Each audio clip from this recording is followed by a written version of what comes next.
Sir अब आते हैं महाराष्ट्र की राजनीति पर। सीट शेयरिंग को लेकर जो पूरी माथापच्ची थी वो ख़त्म हो चुकी है। मेरे ख्याल से बीजेपी को 32 और जो अजित पवार की एनसीपी है उन्हें 6 सीटें और शिंदे गुट के शिवसेना को 12 सीटें। तो ये आकलन ये तय है? नहीं, अभी चल रहा है, अभी अंतिम तो डिक्लेरेशन नहीं हुआ है, पर बाय एंड लार्ज मुझे लगता है कोई अड़चन नहीं आएगी, हमारा सब ठीक हो जाएगा। मतलब जो ये अभी आंकड़ा है ऐसे ही सीट शेयरिंग रहेगी? लगभग इस प्रकार से हो जाएगा और निश्चित रूप से हम सब मिलकर लड़ेंगे और महाराष्ट्र में हमारी शानदार जीत होगी, ऐसा मेरा विश्वास है। सर नागपुर की अगर मैं बात करूं, सिर्फ नागपुर नहीं, मतलब मैं तो और जगह भी, अब क्योंकि चुनाव है तो हम लोगों के बीच में जा रहे हैं, उनसे बात कर रहे हैं, उनसे ये जान रहे हैं कि उनका मूड क्या है।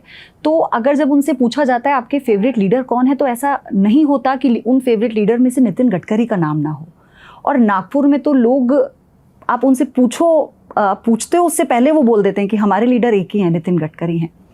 नागपुर में जब मैं 10 सालों के काम की बात करती हूँ, उसका आकलन नितिन गडकरी कैसे करेंगे अपने कामों का? देखो, मैंने इस शहर में, लोकसभा क्षेत्र में 1 लाख करोड़ रुपए से ज़्यादा काम किए। ये शहर में अपने परिवार को मानता हूँ। जात, पंथ, धर्म, भाषा, सेक्स और पार्टी, मैंने कभी भेदभाव नहीं किया। जो भी समस्या लेकर आया उसका काम किया। केवल ये देखा कि कानूनी काम है कि गैर कानूनी काम है। मैंने कभी जात, पंथ, धर्म, भाषा, पार्टी नहीं पूछी। मैं निरपेक्ष भाव से काम कर रहा। कोविड का समय था, जो मेरे से हो सकता है, हवाई जहाज़ में ट्रक डालकर ऑक्सीजन लाया ताकि यहाँ के लोगों की जान बचे, वेंटिलेटर्स लाए, रेमडेसिविर बनाया, फंगस के इंजेक्शंस बनाए। मेरा इस शहर के लोगों के साथ एक पारिवारिक रिश्ता है और वो निभाने की मैंने कोशिश की। और मेरा अनुभव है कि लोगों ने भी मेरे ऊपर ऐसे ही प्रेम किया। न जात, पंथ, धर्म, भाषा देखी, न पार्टी देखी। आप कहीं भी जाइए, नागपुर में किसी भी एरिया में जाइए, हर आदमी मेरे और प्रेम करने वाला आपको मिलेगा।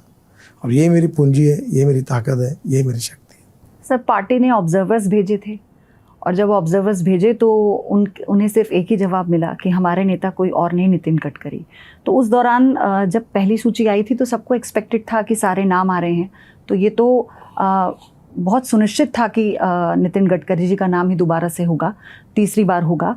और जब पहली लिस्ट आई और उसमें नाम नहीं था तो एक बार जहन में आया कि कोई कुछ ऐसा कन्फ्यूजन था या आप पूरी तरह से आश्वस्त थे कि नहीं? हमारे यहाँ पार्टी में ऐसी पद्धति है कि लिस्ट डिक्लेयर होने के पहले स्टेट के सभी पदाधिकारी, मुख्यमंत्री और जो आते हैं दिल्ली, पार्लियामेंट्री बोर्ड के साथ सीट वाइज उनका ब्रीफिंग होता है, राजनीतिक परिस्थिति के बारे में जानकारी मिलती है, उनका सबका ओपिनियन पार्लियामेंट्री बोर्ड लेता है और पार्लियामेंट्री बोर्ड बाद में नामों की निश्चिति करता है। तो स्वाभाविक रूप से पहले इसमें उत्तर प्रदेश, मध्य प्रदेश और गुजरात 3 राज्यों की चर्चा हुई तो उनकी कैंडिडेट जाहिर हुए। महाराष्ट्र की चर्चा ही नहीं हुई, लोगों को बुलाया नहीं, तो लिस्ट उसके बाद में आई। इसमें और कोई गैर अर्थ नहीं था और मुझे लगता है ये पार्टी की सिस्टम ही है। लेकिन उद्धव ठाकरे आपको बहुत मानते हैं, उन्होंने इस पर एक राजनीतिक तंज के तौर पर ही से कहा गया कि उन्होंने बोला आ जाइए। देखिए, मैं क्यों जाऊंगा? मैं भारतीय जनता पार्टी का कार्यकर्ता हूँ, संघ का स्वयंसेवक हूँ और कन्विक्शन जो पार्टी की आइडियोलॉजी है is a part of conviction to me. मैं अपने विचारों के प्रति बहुत कटिबद्ध हूँ और देश और समाज के लिए काम करता हूँ। राष्ट्र का पुनर्निर्माण हो और politics is the instrument of socio economic reform, यही मेरी प्रेरणा है और इसलिए मैं काम करता हूँ। तो मैं सवाल ही नहीं उठता। लेकिन उनकी टाइमिंग बहुत सटीक थी उद्धव ठाकरे की। खैर, वो तो मजाक की बात बनी और उसमें कोई तथ्य नहीं था। मैं ज़िंदगी में कभी दूसरे कोई पार्टी से चुनाव लड़ने का सवाल नहीं उठता। लेकिन आप उनके परिवार के बहुत करीबी रहे हैं, बहुत अच्छे संबंध हैं आपके, आप कई बार ये बताते रहे हैं। बाला साहब ठाकरे के विचारों को आपने उन पर कई बार बहुत मुखरता से बात की है, तो और आपकी बातों का बहुत मान रखते हैं उद्धव ठाकरे। लेकिन जिस वक्त ये शिवसेना में फूट हुई, उस वक्त आपके मन में क्या चल रहा था? क्या, मेरा एक सवाल इसमें ये भी जोड़कर मैं पूछूंगी कि उस वक्त ऐसा था कि ये केंद्रीय नेतृत्व भी जानता था कि आपके संबंध कैसे हैं? कभी किसी की तरफ से कहा गया हो कि आप मध्यस्थता करें? ऐसी है कि राजनीति अपने लेवल पर है, सिद्धांत अपने लेवल पर है और व्यक्तिगत रिलेशन अपने लेवल पर है। व्यक्तिगत रिलेशनशिप को राजनीति के साथ जोड़ना नहीं चाहिए, और राजनीति को व्यक्तिगत संबंधों के साथ जोड़ना नहीं चाहिए। मेरे संबंध बाला साहब से थे, ठाकरे परिवार सबसे, उद्धव से, राज से हैं, और वो वैसे ही है। संबंध राजनीति के कारण और अलायंस बने इसके कारण नहीं, जो बने वो वैसे ही रहेंगे।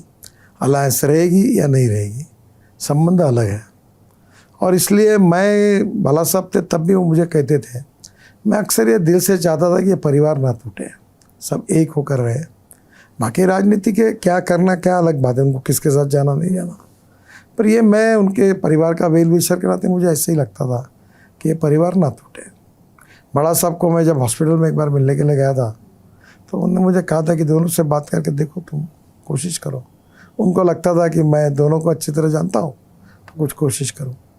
की आपने कोशिश की मैंने, नहीं हो पाया। राणे साहब ने जब शिवसेना छोड़ी तब भी मैंने कोशिश की। देखिए, राजनीति अलग बात है, किसी के घर को आग लगने से हमको खुशी होती है क्योंकि उसको घर अब जल गया। इस प्रकार की राजनीति मैंने की नहीं, मैंने कभी करूँगा।